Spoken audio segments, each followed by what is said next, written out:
Hola, bienvenidos a nuestro nuevo episodio. Hoy vamos a tratar un tema muy importante que tiene que ver con la seguridad en cirugía y especialmente la seguridad en anestesia. Y para ello, hoy tenemos una invitada muy especial, la doctora Paula Botero, quien es anestesióloga de muchos años de experiencia y muy reconocida. Hemos tenido la oportunidad de trabajar con ella en múltiples clínicas y hospitales. Sabemos de la calidad de su trabajo y sabemos que nos va a acompañar muy bien en esta aventura de desarrollar este tema que es tan importante para todas las personas. Doctora Paula Botero, bienvenida. Gracias, doctor Mauricio, por esta invitación. Como bien decía el doctor, soy anestesióloga, llevo en Manizales varios años, trabajo no solamente en cirugía plástica, sino con otras especialidades quirúrgicas, ortopedia, cirugía general y ginecología. Y pues agradezco este espacio para poder aclarar muchas dudas y muchos mitos que tienen las personas con respecto a la anestesia y poderles brindar un espacio seguro donde ellos encuentren todas las respuestas que necesitan. Bueno, muy bien. Vamos a empezar tal vez con la pregunta más básica y es, ¿qué es la anestesia? Y especialmente, ¿qué es la anestesia general? ¿Por qué es diferente a estar simplemente dormido? Bueno, la anestesia es una palabra que viene del griego y significa insensibilidad.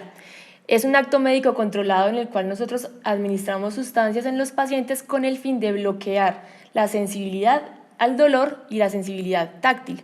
Con respecto al sueño, realmente la anestesia es bastante diferente porque la anestesia es algo que inducimos nosotros como médicos, mientras que el sueño en realidad es un acto completamente natural. Cuando tú estás dormido todavía tienes activos todos los sentidos, entonces si alguien te mueve, tú te despiertas.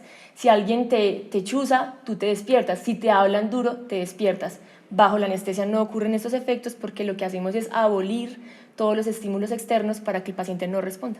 Bueno, muy interesantes todos estos conceptos, doctora Paula, pero vamos entonces más atrás. ¿Cómo nació la anestesia en el mundo? ¿Cuál ha sido su evolución?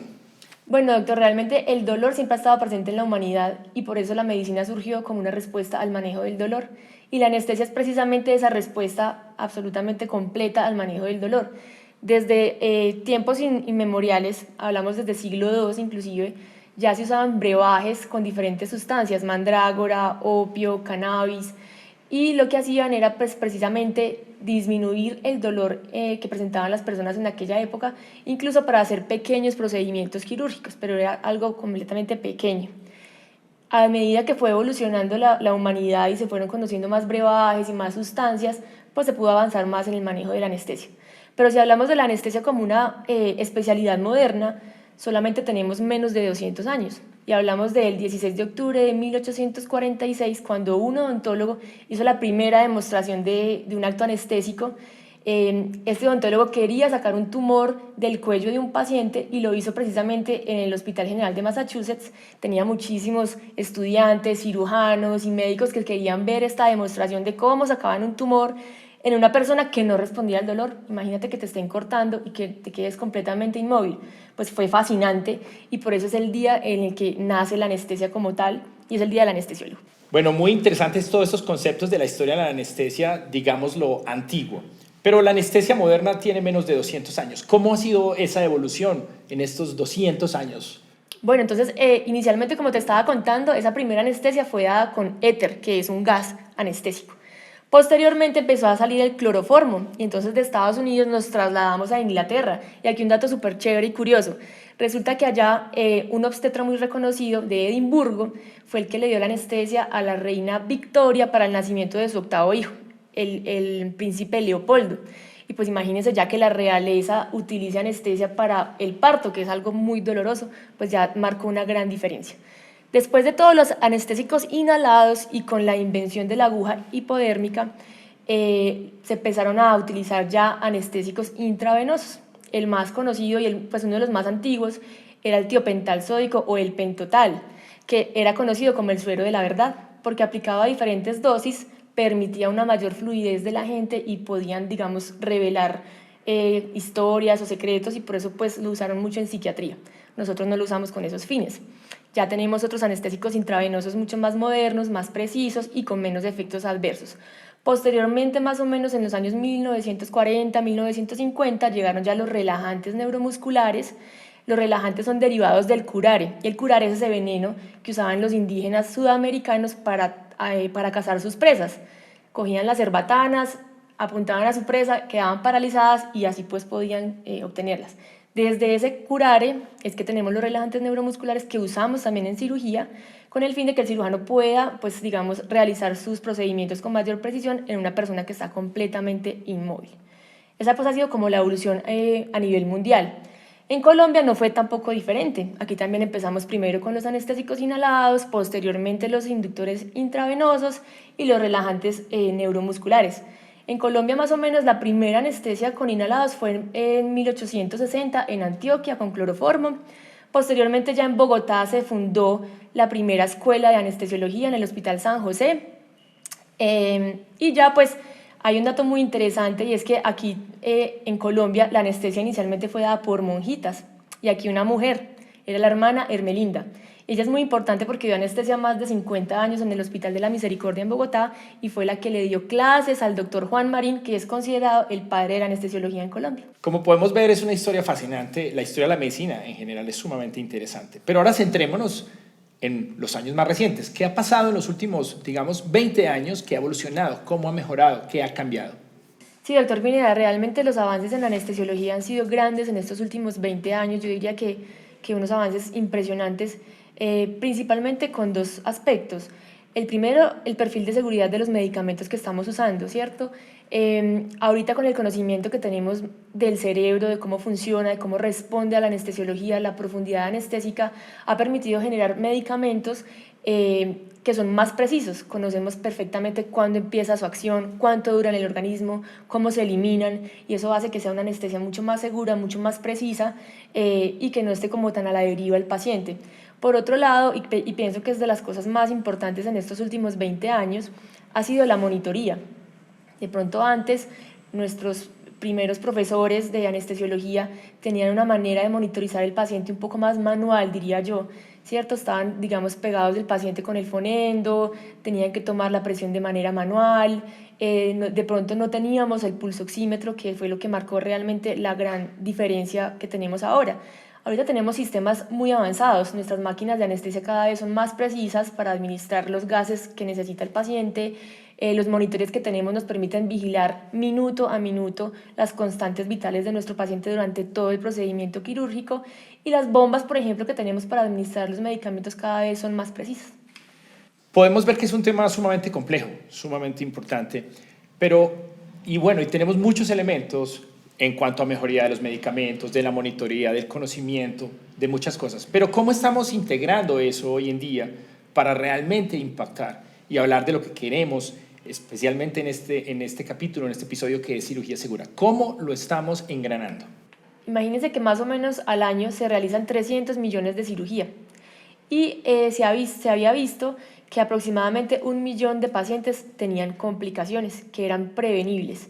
Entonces, para esto, la Organización Mundial de la Salud lanzó una propuesta aproximadamente en el año 2009 con el eslogan Cirugía segura salva vidas, implementando una serie de protocolos que permitían disminuir los riesgos y hacer que la cirugía fuera más segura, y con esto disminuyó en un 50% la morbimortalidad de los pacientes que iban a ser operados. Ellos lanzaron 10 principios de cirugía segura. El primero de ellos es la identificación del paciente y su procedimiento. Como usted puede ver, todos los pacientes que son llevados a cirugía tienen un rótulo, sea en su bata o en su mano, donde está identificado con nombre completo, el procedimiento, su identificación y muchas veces si tienen algún tipo de alergia. Y esto ha permitido que no hayan pues errores en los procedimientos que se van a realizar a los diferentes pacientes. La segunda es la anestesia segura. Y muchas veces la gente piensa que nosotros como anestesiólogos estamos confinados allá al quirófano y estar al lado de la máquina de anestesia y anestesiar y ya. Realmente nuestro trabajo va un poco más allá e incluye el preoperatorio, el intraoperatorio y el posoperatorio. Entonces en el preoperatorio nosotros conocemos los pacientes que son llevados a cirugía.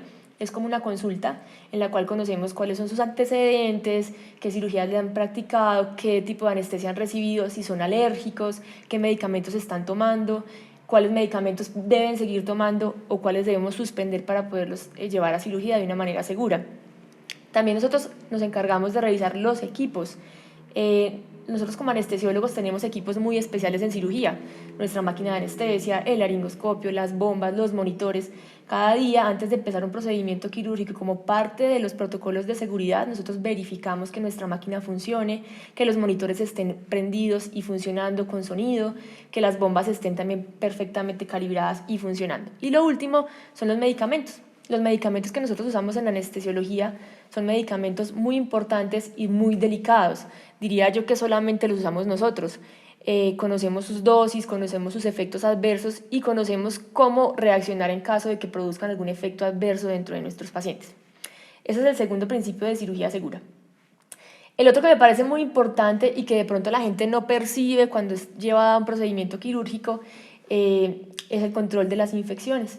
Y como usted puede ver, cuando uno llega a un quirófano va a encontrar que todas las personas tienen ropa diferente. Ropa que usamos solamente en el quirófano, completamente estéril, que no sale a la calle. Los quirófanos están hechos de una manera especial para que las bacterias y los gérmenes y los virus no se adhieran a las paredes, a los pisos, a las cosas. Todos los materiales que usamos son estériles, todos los instrumentos que usted utiliza son estériles. Cuando nosotros llegamos al quirófano nos tenemos que lavar la mano con un protocolo específico, con cada paciente tenemos que lavarnos la mano de una manera específica, al paciente lo lavamos también de una manera específica y usamos, por ejemplo, antibiótico profiláctico que se usa antes de la cirugía y se pueden hacer repeticiones durante el procedimiento. ¿Todo esto con qué fin? Con el fin de evitar las infecciones de sitio operatorio. Y por último, como parte de los principios de cirugía segura que a mí me parece muy importante es la comunicación asertiva, algo que se llama comunicación en asa cerrada o el chequeo cruzado, que es precisamente sacado de la aviación. Cuando uno escucha chequeo cruzado, algo así parecido usamos nosotros en anestesiología, y es cuando yo doy una orden de administrar un medicamento, la auxiliar de enfermería también responde diciendo estoy aplicando tal medicamento. Entonces así se genera una comunicación en asa cerrada, conociendo todos qué es lo que está pasando en el quirófano. Lo mismo pasa cuando contamos al final de la cirugía las compresas y vemos que están completas, o las agujas o el instrumental. Todo esto que ha permitido disminuir las complicaciones que pueden ser prevenibles en procedimientos quirúrgicos y hacer que la cirugía sea cada vez más segura. Qué interesante todos estos conceptos, y quisiera reforzar un poco el tema de que en medicina, en anestesia, en cirugía, estamos tratando de seguir estos principios que se usan en la industria aeronáutica. Es tal vez la industria o el sector más seguro que existe y nosotros vamos encaminados hacia ese punto. Ahora, podemos ver que no es un tema de una sola persona, no es un asunto solo de anestesiólogo o del cirujano, sino que es una acción, es un trabajo integrado para llegar a estas anestesias y cirugías seguras. Todos tenemos que participar, pero ese es el objetivo al final, tener la menor tasa de complicaciones, los menores riesgos y los mejores resultados al final de todos los procedimientos o cirugía que hagamos. Hay un otro tema que quisiera preguntarle, doctora Paula, y es ¿cómo estamos en Colombia con respecto a los estándares internacionales? ¿Cómo es la calidad de nuestras anestesias, de nuestros actos quirúrgicos? Yo pienso que en Colombia estamos a la vanguardia en todo este tema de seguridad. Tenemos medicamentos de primera categoría, todos los insumos que utilizamos son también de primera categoría, de lo mismo que usan en cualquier otro hospital avanzado de la región o incluso de otros países. Nosotros aquí también implementamos la lista de chequeo, la parada de seguridad, que es precisamente esa conclusión grande a la que llegó la OMS para permitir la anestesia segura. Esa parada de seguridad, por ejemplo, la aplicamos en todas las cirugías, se aplica antes de hacer que el paciente quede bajo anestesia general, antes de la incisión y antes de que el paciente salga del quirófano. Todos estos protocolos y todas estas acciones han permitido que nosotros en Colombia realmente estemos a la vanguardia y presentemos casi la misma tasa de complicaciones que en países desarrollados. Excelente, podemos ver pues que es un tema sumamente fascinante, interesante, y viene una pregunta que es obligada. Ya hemos hecho un recorrido desde la historia, la evolución en los últimos 20 años, el estado actual, nuestros estándares, qué es cirugía segura, pero vamos a qué se ve en el panorama, cuáles son esas innovaciones o esos cambios que se pueden vislumbrar en el horizonte para mejorar aún más todo este tema de la seguridad en cirugía y en anestesia específicamente. Claro que sí, doctor. Yo creo que realmente lo que va a evolucionar y lo que está mandando la parada, digamos, ahora, y es lo que se viene en un futuro, son los avances en la monitoría del paciente. Conocer muy bien cómo está su profundidad anestésica. ¿cierto? Para nosotros poder llevar a cabo procedimientos quirúrgicos, tenemos que llevar al paciente a un estado de inconsciencia, a un estado de profundidad anestésica en el cual el cirujano pueda llevar a cabo sus procedimientos, pero nosotros también estemos protegiendo el cerebro de esa persona. Cada día están haciéndose más avances con respecto a los electroencefalogramas procesados, o sea, es como una especie de monitoría continua del cerebro del paciente que nos permite saber con exactitud qué profundidad tiene. Se está avanzando mucho en los monitores de nocicepción, por ejemplo, verificando cómo está el diámetro pupilar. Al paciente dilatar la pupila es porque está presentando dolor, por ejemplo, con monitores que miden el grado de sudoración de la piel, o la pletismografía, que nos permite ver variaciones en la frecuencia cardíaca. Todo esto con el fin de determinar, a diferencia, digamos, de la parte cerebral, con otro tipo de monitores, si el paciente está presentando algún grado de respuesta al dolor. ¿Qué es lo que va a llevar esto en un futuro? Pues que la anestesia sea mucho más precisa, ¿cierto? Que no vaya a ser solamente calculada por el peso del paciente, sino que sea calculada de acuerdo al grado de nocicepción, al grado de profundidad anestésica. Y estas pequeñas variaciones que van a hacer que los medicamentos que usamos, las dosis que usamos por paciente, sean más específica, más personalizada, tengan menos efectos adversos, menos estancia en recuperación, menos delirium postoperatorio. Ha sido una conversación sumamente interesante. Hemos visto una cantidad de conceptos que pueden ser complejos, pero que son muy importantes para las personas. Y lo que le podemos decir en conclusión es que la cirugía y la anestesia es cada vez más segura. Es muy necesario que la gente conozca que cada que se somete a una cirugía o a una anestesia, estamos haciendo muchas acciones para que su procedimiento sea lo más seguro posible. Queremos darle a la doctora Paula Botero las gracias por haber estado con nosotros hoy y por haber compartido todos estos conocimientos que esperamos que sean sumamente útiles para todas las personas. Muchas gracias, doctora Paula. Gracias, doctor Mauricio, por estos espacios. Espero que hayamos podido resolver muchas dudas de ustedes con respecto a la anestesia. Somos médicos todos que estamos completamente enfocados en la seguridad y en el acompañamiento de sus cirugías. Esperamos que este episodio sea muy interesante para todos, que sea valioso. Queremos invitarlos a compartir sus preguntas, sus dudas en nuestros medios digitales y vamos a seguir desarrollando temas médicos en otros episodios.